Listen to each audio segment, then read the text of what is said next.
Welcome to Southwest Florida Real Estate Update, hosted by local realtors Jim, Michael, and Morgan York of the York Real Estate Group of Downing Fry Realty. Our show will bring you the most up-to-date information on the local real estate market, featuring the leading experts in the real estate field. Welcome to the show today. We have Jen Mitchell, that's the new incoming school board member of District 5, and she's here today and she's going to tell us about what she's going to do for our school district, right? Yes. Jen, absolutely. tell us a little bit about yourself. Yes. So I am actually the incoming board member for District 3. I'm a local realtor and mother of 4 children. 2 of them are recent Collier County Public School graduates, so they're off to college. 2 are still in our schools here in Collier County. I've lived here for 21 years, but I was born and raised in Lafayette, Indiana, where I attended Purdue University. I got my degree in elementary education, moved back here with my husband to his hometown, where I was fortunate to teach at Naples Park Elementary. I spent a year there before we made the decision that I would stay home to raise the family, and we welcomed our first child. That allowed me to spend the past 15 years, though, volunteering in their classrooms, serving on their school PTOs, school advisory councils, participating at the district level in the Superintendent's District Advisory Council, as well as in the Champions for Learning Connect Now project that was a series of workshops in the community that laid the groundwork for what later became the strategic plan of the district. Fast forward to 4 years ago, I decided to go back to work. I got my real estate license, and I learned very quickly the role that our schools play in the local economy, because oftentimes, as you know, Jim, the first question you're asked is about the quality of our schools. And so our buyers understand that the quality of education that we offer here in Collier County directly impacts their property values. I ran because I truly believed in the mission and vision of Collier County Public Schools. I think that the progress that's been made under the current leadership of our superintendent has been nothing short of amazing. We are a district that has increased its graduation rates by nearly 16 percentage points. We have expanded NAF academies, which are specialty areas of study, and things like engineering, medicine, business in all of our high schools in Collier County. We have robotics labs in all of the middle schools in Collier County. Our district 7 years ago was ranked 33rd out of 67 districts in the state. We now rank number 5 in terms of student achievement. So much progress has been made, so much to be proud of, but there's still work to be done. And I'm hopeful that with a school board who truly believes in the mission and vision of the school district, wants it to succeed, wants to push it forward and continue making gains for our students, that the sky's the limit really on what we're able to accomplish. Well, that's, so we were talking about before we got on camera, is how often do you meet and what is your real role there? What can you control as being a member of the board? Well, that's a great question, Jim, because it's something that I've spent the past year and a half really getting clarification on, because oftentimes we have the idea that we're going to come to the board with a lot of great ideas and we're going to get this done and get rid of this program, and the fact is nothing happens on a board without a majority vote, right, of the 5 board members, first and foremost. So it's important that you are able to articulate your concerns and those things that you feel passionate about and want to accomplish, that you articulate those, and that you are open to listening to the ideas of the other board members as well, so that when you come together, you make a decision as a board, you can get things accomplished. The boards meet twice a month, once the actual school board meeting with the agenda, and the second meeting is the workshop, where you do a lot of the prep work for what's going to be voted on during the actual school board meeting that follows the next week. And then in addition to that, there are the one-on-one meetings with the superintendent, where you can ask questions about those items that are coming before you for a vote, so that the superintendent and her staff can get you clarification, so that when you go to make a decision, you have it with the full knowledge, you're fully informed.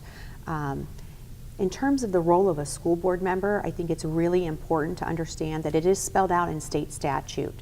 A school board member is a role that is in the state constitution of Florida, thereby making us a constitutional officer, and we have a duty to uphold the Constitution of the state of Florida.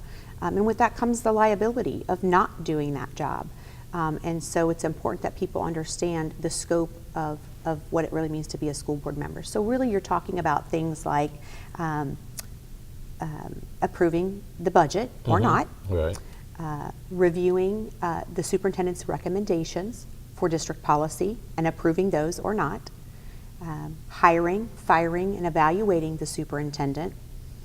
Those really are the main roles of a school board member. And the way state statute spells it out and the way the governance model works, and by the way, you can get that information on the Collier Schools website. Just in the search bar, type in governance model, and you can see the breakdown of responsibilities there. It's important to know that the superintendent operates much like a CEO, and the school board is much like a board of trustees for that CEO. And so things under the purview of the superintendent solely are operational items. And so it's important that as a board, we support the work of the district. We are willing to listen to the recommendation of the superintendent and her staff, ask questions where necessary, and then decide in terms of policy. We vote. Do we support that idea or don't we? And so really the operational side of things is strictly up to the superintendent.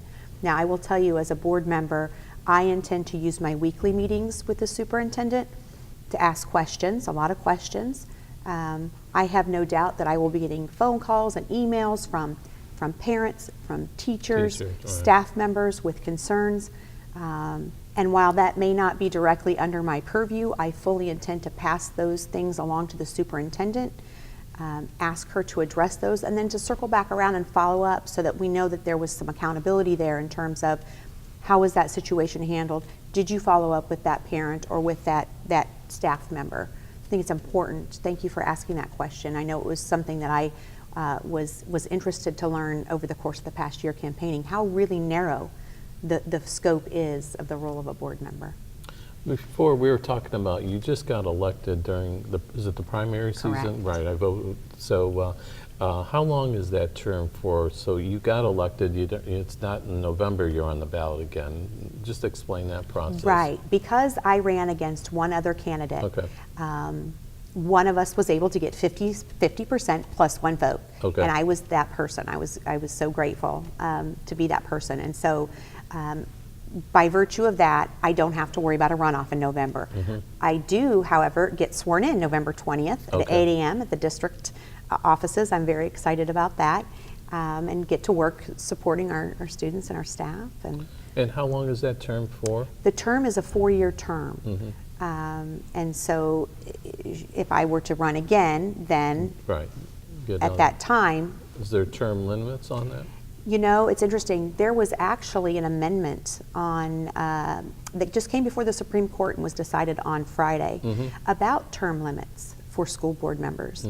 Unfortunately, it was bundled with a couple other items, and the Supreme Court of Florida ruled that it was not very clearly defined, clearly stated the true intention of that amendment, and so it got tossed. It's not going to be on the ballot in November.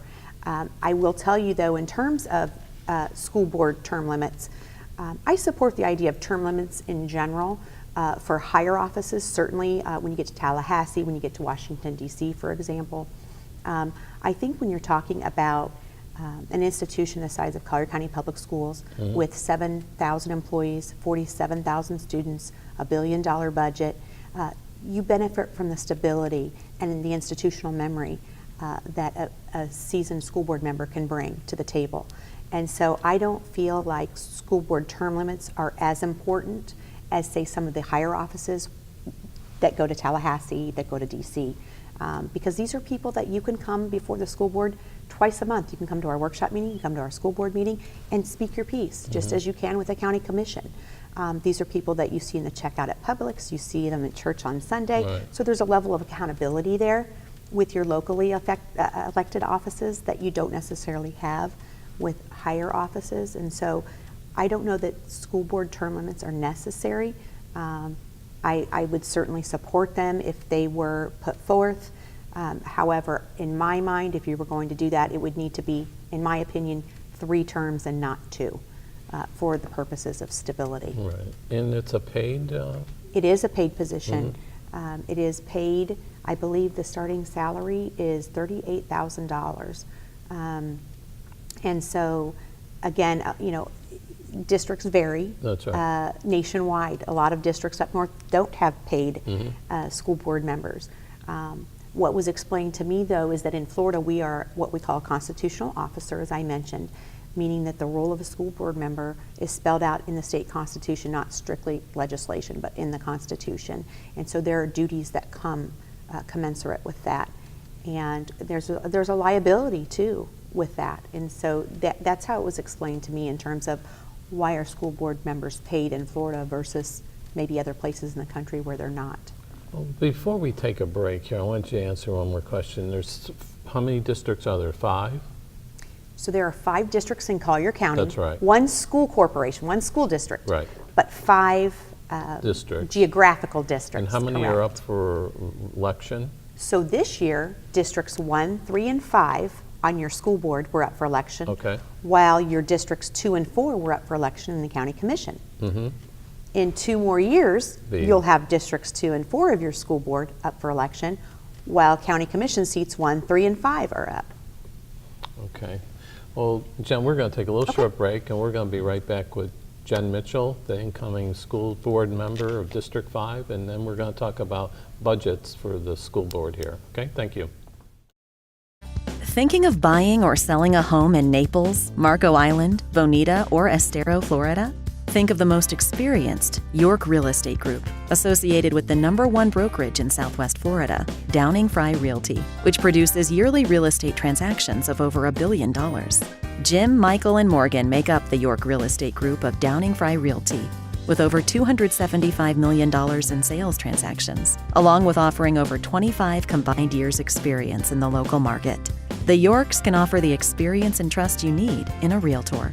Call them today at 239-273-6727 or visit their website at www.naplesyorkrealestate.com.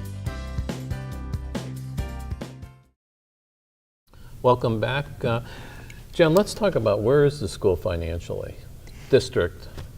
Yes, so great question. In fact, the district had its budget hearing meeting just Tuesday night, and they approved a $1.09 billion budget. And that's a big number, no doubt, but I think it's important for people to understand of that nearly $1.1 billion, the district has been very, I believe, fiscally conservative with taxpayer money. They have set aside $220 million in capital reserves for future construction and capital needs as the district continues to grow here in Collier County. They've set aside $92 million in operational reserves. We have nearly $52 million of that $1 billion budget is debt service, meaning that we pay the interest on the bonds that we've taken out on the construction of our buildings. And so really you're looking at about $650 million of money to spend. And keeping in mind that $650 million is earmarked. The state very clearly defines, for the most part, where those monies can go. So having said that, it's important to note also our district has been a good steward of taxpayer dollars because we are the only district that I'm aware of in the state of Florida that is in a position to be debt-free in the next 7 to 8 years. That's almost unheard of, particularly when you're talking about a $1 billion budget. Right. And so that's very important to note. One of the things that came out of, for example, Tuesday's budget hearing meeting was that our board voted to increase taxes. And I think that's really a misnomer, but because the amount of money we're bringing in increases, it's considered a tax increase. But the fact of the matter is your property values went up, and you're a realtor, so you understand millage, right? And you understand that when your property values go up, and we were somewhere around $88.6 billion in taxable property value in Collier County last year. This year we're at 92 point something billion dollars. And by virtue of that increase now, they get to collect more of your money for taxes. What the district didn't do though, they did not remain revenue neutral. They voted to realize some of those gains for the purpose of setting aside money for future construction. You know, we have a high school coming online, 2022, 2023. Right. They're projecting that's going to be about a $90 million cost to taxpayers. The good news is, though, we're going to write a check for that. We're not going to have to service that debt. And we've figured that we're going to save the taxpayers anywhere between $40 and $45 million by doing that. So really this quote-unquote tax increase that came out of the budget hearing Tuesday, and again, I don't like that word, really equates to about $15 per household. But when you look at the big picture, and I think to be fiscally conservative and responsible, you have to look at the big picture. Right. I think you realize that saving the taxpayers anywhere from $40 to $45 million here in the next couple years building this high school is something that we can all agree is a good idea. And we talked before we got on show here, they haven't picked where the location is going to be for the new Atlas. They have not. It is my understanding, though, that they are looking to relieve the overcrowding at Gulf Coast High School. And so my sense of it is there were two parcels potentially in North Naples. And that has not been decided or voted on yet. I'm not privy to that information. I have a child at Gulf Coast High School, so I can attest it is crowded. But that's something that will come out over the course of the next year, I would imagine, is that information will be decided on and released. And so when we were talking before, just give the viewers a little bit overview of how the schools are graded in Collier County, because it's pretty impressive. Yes, so that's a great question. Thank you for asking. So we know that our kids sit for what's called the Florida Standardized Assessment, the FSAs. They used to be called the FCATs. And unfortunately, they're pretty high stakes. We've decided that we're going to determine whether a school is an A, B, C, D, or F or not. We've decided that we're going to use those to determine whether a teacher is effective, highly ineffective, or not. And I'm not, let me just state for the record, I'm not opposed to accountability by any means. I am concerned that we're using these tests, really, which are a snapshot, into 2 hours of a window of a student's 180-day educational life, right? So I'm more concerned about how we're using them. But Collier County continues to not only meet but exceed expectations. We have a district that has challenges like 68% of our students qualify for free and reduced lunch. They're considered to be economically needy. We have 54% of students who go home to households where English is not the primary language. And those are certainly challenges, no doubt. But Collier County Public Schools doesn't let that be an excuse to increasing student learning outcomes. We continue to jump through the hoops that Tallahassee sets for us in terms of standards and school grades. And so for the first time ever, Collier County Public Schools has no D or F schools. We have 57 schools, by the way, and no D or F schools. We have all A, B, and C schools. And if I'm correct, if I'm not mistaken, 75% of those are A and B schools. So we are certainly moving in the right direction. And again, I think it speaks to the leadership at the admin center of the superintendent and her staff. And certainly none of it gets accomplished without the hard work of our teachers, which leads me to one of the things that I really want to push for. This question came up a lot during forums, which is what do you hope to accomplish during your time on the board? And it's important to know, first and foremost, that you don't accomplish anything on the board on your own. Everything requires a majority vote of the 5 members. And so it's important that you're able to articulate what it is that you want to accomplish, that you're willing to listen and hear your fellow board members' ideas. But ultimately, the 2 things that I'm really passionate about and I want to see done in short order are, first and foremost, our teachers need to be the best paid teachers in the state of Florida. You know, when you look around the economy, so many of the sectors have recovered from the recession, but our teachers lost 2 steps during that time, and they didn't get those back. And much like compound interest multiplies over time, they've experienced the compound loss of those step increases. And so when you're talking about pensions and things like that, bonuses are great, but they don't help them in terms of their pension. So I really would love to see us get those 2 steps back for our teachers and have the best paid teachers in the state.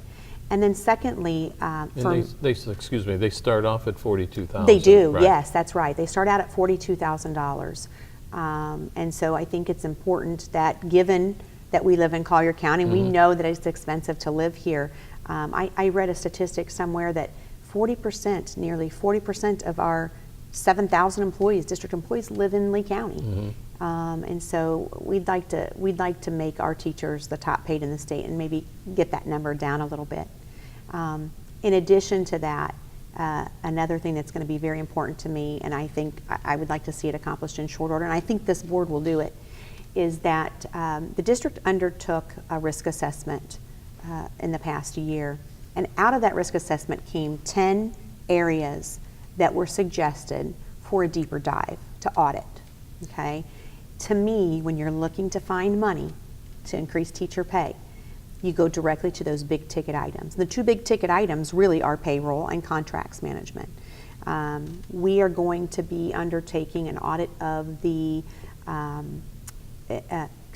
the self-insured fund, I believe, is the first area to be audited. And I think the reason that the board went that direction with it was because we're still underwater with paperwork for FEMA. We just got our last check as a district from Hurricane Wilma, if you can believe that, within the past year. Really? Okay, and so never mind Irma, right?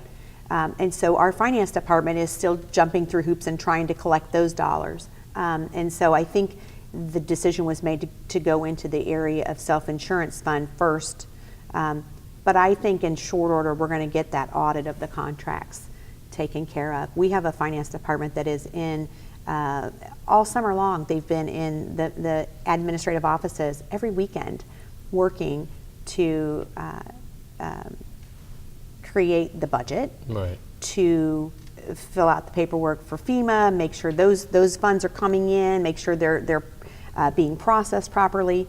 Our finance department is a hardworking group of people, and so I think that the idea was do the self-insurance fund first while we're still juggling FEMA, and then we can dive into contracts, which is a big ticket item. And so that's something I'm very passionate about and I will push for. And before we take another little short break, just tell the viewers a little bit, there is a shortage of teachers for Collier County. There's openings for substitutions. That's true. You know, unfortunately, it's not unique to Collier. It's not even unique to Florida. There is a teacher shortage nationwide. And I think it speaks to this climate where there's just a fundamental lack of respect for the profession. I think teachers are feeling that, and they're feeling the additional pressures from the legislature in terms of these accountability layers. That's right. And so they're questioning themselves, you know, is it really worth it? And I hope 9 times out of 10 that the answer to the question is yes, it's worth it, because we have some fabulous teachers in Collier County. But we certainly do have a shortage, and I hope that increasing teacher pay will go a long way toward meeting that need. But from the teachers that I've talked to and the time I've spent in classrooms, and I've spent a lot of time in classrooms, it's not just about money, it's about autonomy. Right, exactly. Right? It's Yep, about it feeling is. like you're the expert in your content area, that you're not scripted, Right. that you have the freedom to deliver the instruction in a way that best reflects your talents, right? And that reaches your students. Right. Well, Jen, we're going to take another little short Okay. break, and we're going to talk about safety in Collier County school districts, okay? Thank you. Thank you. Thinking of buying or selling a home in Naples, Marco Island, Bonita, or Estero, Florida? Think of the most experienced York Real Estate Group, associated with the #1 brokerage in Southwest Florida, Downing Fry Realty, which produces yearly real estate transactions of over $1 billion. Jim, Michael, and Morgan make up the York Real Estate Group of Downing Fry Realty, with over $275 million in sales transactions, along with offering over 25 combined years' experience in the local market. The Yorks can offer the experience and trust you need in a realtor. Call them today at 239-273-6727 or visit their website at www.naplesyorkrealestate.com. Welcome back. Jen, I think, nationwide there's been obviously a lot of shootings in schools and everything. And I know I'm getting this from a lot of our clients that have children now. What is Collier County doing about safety? Well, I think it's important to note that Collier County Public Schools has really been on the forefront of the school safety movement since the 70s, actually, when Sheriff Aubrey Rogers implemented what we call now the Youth Relations Bureau, where we had deputies in our schools to really kind of lay a foundational groundwork of building that relationship with the police department and with the students themselves. So having said that, we had recent legislation that mandated an officer in every school. Collier County had no trouble meeting that mandate because we have a sheriff's department that fully funds, to the tune of $8 million, by the way, fully funds having a deputy in every school in Collier County. In addition to deputies in our schools, though, and the hardening of sites by adding certain types of gates to various entrances on school property. Right. We now have a camera system at the front door where you have to be buzzed in. You have to show your ID and be buzzed in. Those are the hardening of sites types of things. But the district recognizes that it's also comprehensive, and they have to look at the social emotional learning component that affects student mental health. And so they are undertaking programs like Stephen Covey, you may have heard of him, 7 Habits of Highly Effective People. Right. He has a great program that addresses social emotional learning called The Leader in Me. So we have several schools piloting that program where daily kids are getting lessons on simple things like leadership, kindness, compassion. In addition to that, this year we are implementing what are called buddy benches in all of our elementary schools. And we're teaching the kids how to use the buddy benches. So the idea is that if you're lonely, if you don't have anybody to play with, or you want to make a new friend, you sit on the buddy bench. And when someone sees somebody sitting on the buddy bench, they go up, introduce themselves, and ask them to join in. So it's a signal to some of our kids that, hey, somebody needs a friend.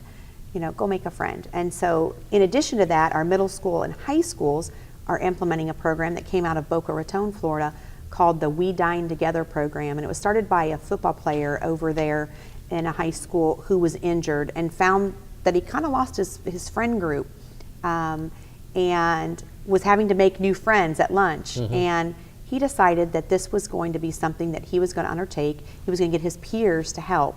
And so the idea is that when you see someone dining alone, you walk up, you shake hands, you introduce yourself, you make a friend. And it's one of those things that kind of spreads, and you hope that grassroots, it takes off. And so we're kicking those off too at our middle school and high schools this fall, and I'm very excited to see that. Some schools have a sheriff's car out there with a building. Do they live there, or it's like, isn't it in Gulf Coast High School? Yes, so what's that? On our school properties, there are mobile homes that are occupied by sheriff's deputies. Now, that's not necessarily the deputy that's assigned to that school. Right. The idea is to have a presence on the property 24 hours a day, 7 days a week, probably to cut down on things like vandalism and that type of thing, and the mischief that can sometimes happen on school property, because those aren't necessarily the deputies that are in the schools. But you're right, there are deputies on property 24/7 that live in those mobile homes. Well, let's hope Collier County schools are safe and everyone else is in the country too. Yes. So I'm happy you came on today. Thank you I so hope much you come for back having and me. give us another update. Okay? I would love that. Thank you so much, Jim. Thank you for tuning in today, and we'll see you next week. Thank you.